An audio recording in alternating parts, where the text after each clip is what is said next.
So, as you saw there, lockdowns having a huge economic impact. No end in sight to the one here in France, but there are some European countries talking about deconfinement. Douglas Herbert, our international affairs commentator, joins me now.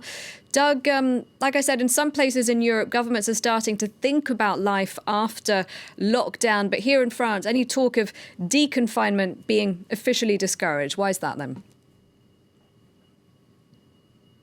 Because basically they don't believe France is ready, and they believe that if France were to prematurely or too hastily lift the restrictive measures, which have been in place now for 23 days running, they risk a catastrophic scenario in which they have a relapse or a so-called second wave, which could be as bad, if not worse, than the first.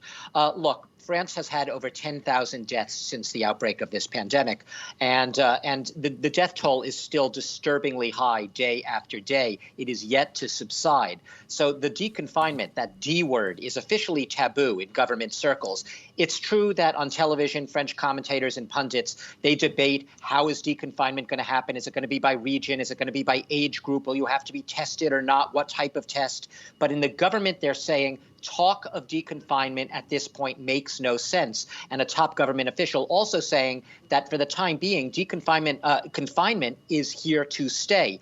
You mentioned that, the government's thinking of prolonging beyond April 15th. That is highly probable in the current scenario. What you have right now is the onset of warmer weather. And the French authorities really fear that there's going to be a sense of, nice weather, summer weather, complacency setting in, that the French will start to break confinement and posing basically risks to not just themselves, but also to others. And so that's why they've actually, you might say paradoxically, rather than thinking of deconfinement and easing the restrictions, loosening them, they've been stepping up measures across the country. So now you can only run during the early in the morning or late in the evening, not during the day. Curfews are still being imposed in certain towns. You even have certain towns taking away the public benches, some in southwest France. Why? So that people can't go out for a walk and then just sit down for a casual chat. They're physically removing those benches or limiting the time you could actually sit on them. So these are types of the steps. This is the official talk right now in France.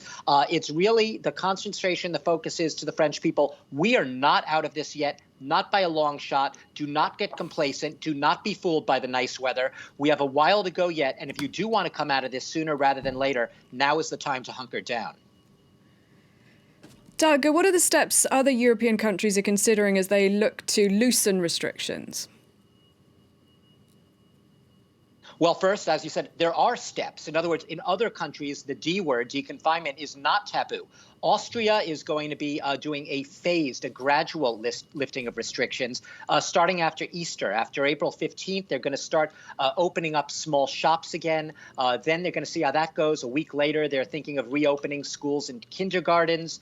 Also, in countries like Denmark as well, you're going to have a reopening of daycare and primary schools, daycare centers and primary schools from April 12th.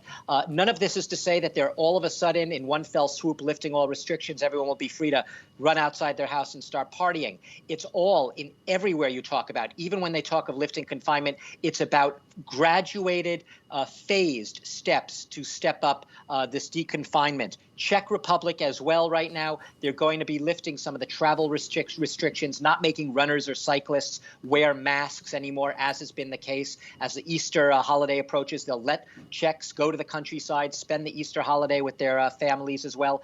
Even Italy and Spain, and you mentioned that Spain has hardly seen a reprieve. It's had, in fact, a spike in its deaths in the past couple of days.